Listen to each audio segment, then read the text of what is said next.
Snow blew sideways across the open prairie, a gray curtain whipped by a bitter wind. The cowboy spotted them first as dark shapes huddled against a half-buried fence post. Three figures too small to be men, too still to be sleeping. He pulled his horse to a stop, squinting through the storm. One of the children lifted their head weakly, eyes wide with hunger and fear. The cowboy's stomach dropped. No one survived long in this cold without shelter. He swung down from the saddle, boots sinking into the drift. "Hold on," he muttered. "Don't you give up now. But let's go back to where it all started." Well, Carter had always been a quiet man. He kept to himself on a patch of land that stretched farther than a man could ride in a day. His nearest neighbor was 5 miles off, and the town beyond that was a place he visited only when he had to. Most folks knew little about him, only that he'd come west after the war with scars he didn't talk about and eyes that didn't linger. Long on anyone's face, he ran cattle, mended fences, and spent nights by a fire too big for one man. Winter had been cruel that year. The cold came early, snapping through the prairie before folks had time to prepare. Will had been out all afternoon, checking fence lines buried under snow. As he rode back toward the ranch, he spotted the storm rolling in fast from the north. Thick, gray, and hungry, he urged his horse into a trot. Best get home before it hit. But then he saw them point, three small figures half buried in snow near the fence post, huddled together like dying birds. He pulled hard on the reins, heart hammering. The oldest, a boy no older than 10, lifted his head just enough to meet Will's eyes. The girl beside him looked barely 6. The smallest child, a toddler, didn't move at all. Will swung down from the saddle. "Hey," he said, voice low but urgent. "You hear me?" The boy nodded weakly. "You hurt?" The boy's lips were too frozen to form words. Will didn't waste another second. He scooped up the toddler, wrapped his coat around the girl, and lifted the boy onto his horse. "Hang on," he muttered, climbing up behind them. "We're getting you warm." The wind cut like knives as they rode toward the ranch. The girl whimpered softly against his chest, too cold to cry. Will urged the horse faster. He didn't care about the drifts or the risk. He just knew if he didn't get them to the fire soon, none of them would survive the night. The cabin door slammed open, wind and snow whipping inside as he carried the children in. That he sat the toddler down near the fire, stripped off his coat, and wrapped blankets around the girl and boy. "Stay awake," he said, crouching to meet the boy's dazed eyes. "Don't you dare close those eyes yet." The wind howled outside, shaking the cabin walls. Will stoked the fire higher, jaw set tight. He'd seen death before. Too much of it. He wasn't about to see it again tonight. That by morning. The storm had passed, leaving the world buried in white silence. The 3 children lay wrapped in blankets near the fire. The toddler stirred first, letting out a weak whimper. The girl woke next, blinking at the unfamiliar room. The boy, the oldest, sat up slowly, eyes cautious as he looked at Will. "You're safe now," Will said, handing him a cup of warm water. "Drink slow." The boy's hands trembled as he lifted it to his lips. "Where are you from?" Will asked. The boy hesitated. "North. Our ma. She didn't wake up." His voice cracked, and he looked down. Will felt his chest tighten. "You got a pa?" The boy shook his head. "Just us." Will stepped outside to bring in more wood. As he walked back toward the cabin, he saw a rider approaching fast from the south. It was Virgil Tate, his nearest neighbor, bundled tight in a wool coat. "You Carter?" Virgil called out as he rode up. "Yeah." Virgil's eyes flicked toward the cabin. "Word in town is Marshal Denton's looking for 3 runaway orphans. Belongs to him now, says the law." Will's jaw tightened. "Belongs." Virgil shrugged. "He's got papers. Folks say he's selling him off to families back east. Makes him good money." Will didn't answer. Inside, the girl was sitting up now, holding the toddler close. The boy watched Will like he was trying to figure out if he was safe. "You know the marshal's coming for you," Virgil said, following him inside. "Yeah. You plan on handing him over?" Will didn't look at him. "No," Virgil sighed. "Then you best be ready for a fight." That night, after Virgil left, Will sat by the fire cleaning his rifle. The boy spoke for the first time without being asked. "You don't have to keep us. You'll get hurt." Will looked at him, then at the sleeping girls. "Some things are worth getting hurt for," he said quietly. The next day dawned cold and unnervingly still. The kind of quiet that carried trouble in it. Will stepped outside, scanning the horizon.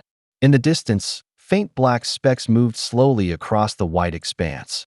Riders, he stood there for a long moment, jaw tight, before heading back inside. There. Coming, he told the boy. The child's eyes widened. The man with the badge? Will nodded. You could still give us to him. The boy whispered, voice trembling. He might let you be. Will crouched, meeting his gaze. I'm not giving you to anyone. By midday, 6 riders appeared on the ridge. Marshal Denton led them, his long coat flapping in the wind, silver badge catching the pale light. They stopped just out of rifle range. Carter, Denton called. You've got what's mine. Send him out, and no harm comes to you. Will stepped out onto the porch, rifle at his side. They ain't yours, he said evenly. Denton's smile was cold. Everything out here's mine if I say it is. The deputies shifted nervously as Denton dismounted, his hand resting on the butt of his revolver.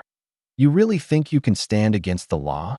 Denton sneered. Will raised his rifle, not aiming, just making his meaning clear. I've stood against worse. Inside, the girl clutched the toddler close, both of them silent as the boy peered through the window. They're not leaving. The boy whispered. Will didn't look back. I know. The Marshal took a slow step forward. You've got one chance, Carter. Don't waste it. Will's voice stayed steady. My answer ain't changing. Denton's eyes narrowed, his smirk fading. You'll regret this, he hissed. The riders turned back toward the ridge, but Will knew they'd be back. The fight was coming. The sun dipped low, casting long red shadows over the frozen land. The 3 children sat near the fire while Will checked his rifle one last time. The boy watched him carefully. Why are you doing this for us? Will looked up, surprised at the question. You don't even know us, the boy added. Will sat down across from him, rifle resting on his knees. Because someone should have done it for me once, and they didn't. The boy frowned. What happened to you? Will stared into the fire, his jaw tight. Lost my brother after the war. Nobody cared enough to help him. World just kept on turning like he never mattered. He looked at the boy. But you matter. All 3 of you. The boy lowered his eyes, struggling with words. I tried to take care of them, he whispered. After she didn't wake up. I tried. You did more than most men would have, Will said. You got him this far. Tears welled in the boy's eyes, but he blinked them back. The girl, sitting nearby, reached for Will's hand. Her tiny fingers were still raw from frostbite. You're nice, she said softly. Will squeezed her hand gently, not trusting himself to speak. As the night deepened, Will sat beside the fire with the boy at his side. You know how to shoot? Will asked quietly. The boy shook his head. Good, Will said.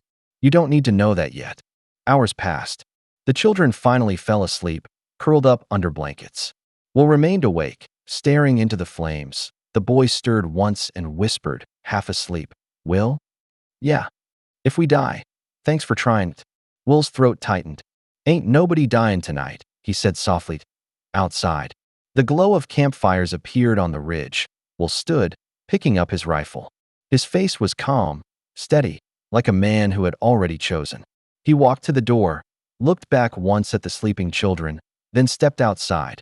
The air was silent, the stars sharp against the black sky in the distance. The marshal's men were waiting.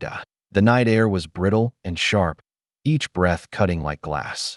Will stepped out into the snow, rifle in hand, his boots crunching softly with every step on the ridge.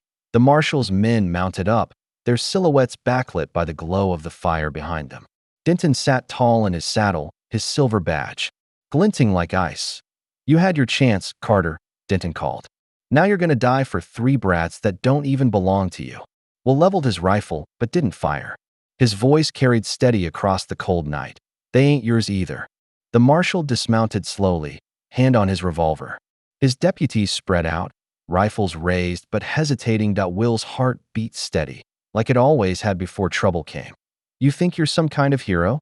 Denton sneered. Will's jaw tightened. No, just a man who's done running. Before the marshal could draw, a shout echoed from the darkness. Drop your guns. Every head turned. Virgil Tate rode out of the shadows with 4 men. From town behind him, rifles raised. You boys really gonna side with Denton? Virgil barked. He's been bleeding this territory dry for years. You really want to die for him? The deputies wavered, glancing at one another. Denton snarled. You turn on me now, You'll regret it till the day you die. But no one moved. Will stepped closer, rifle leveled squarely at Denton. Go, Will said quietly. The marshal's eyes burned with rage, but even he could see the fight was lost. He spat in the snow, mounted his horse, and rode off into the darkness. The tension drained slowly from Will's shoulders as Virgil approached. Guess you finally decided to stand for something, Virgil said. Will managed a faint smile. Reckon I did. The next morning, the boy stepped outside to find Will saddling up his horse. You leavin'? The boy asked. Not for good, Will said. But there's a man in Dodge City who'll take that ledger to the judge. Denton and his men'll hang for what they done. The boy looked at him for a long moment. You really think we'll be safe? Will knelt so he was eye level with him. You're safe now. That's what matters. Weeks later, word spread. Marshal Denton and his deputies were arrested, their corruption laid bare for all to see. Spring came early that year. The snow melted from the hills, leaving green shoots where the drifts had been. One morning, Will stepped out to see the boy saddling a horse. Where you headed? Will asked. Nowhere, the boy said, smiling faintly. Just figured you could use the help today. The girl and toddler sat in the doorway, giggling softly as they watched Will and the boy ride out together for the first time in years. Will felt something stir in his chest, something that felt like hope. Years later, folks in town would still talk about the day everything changed for Will Carter, the quiet cowboy who took in 3 starving siblings and never let them go. One evening, long after the children were grown, the boy, now a man, sat with Will on the porch. You know, the man said softly, Ma always told us angels come in ways you don't expect. I think she was right. Will chuckled low. Ain't no angel, son. Just a man who couldn't look away. The sun dipped below the horizon, painting the sky in gold and violet. And for once, Will Carter didn't feel like a man alone anymore.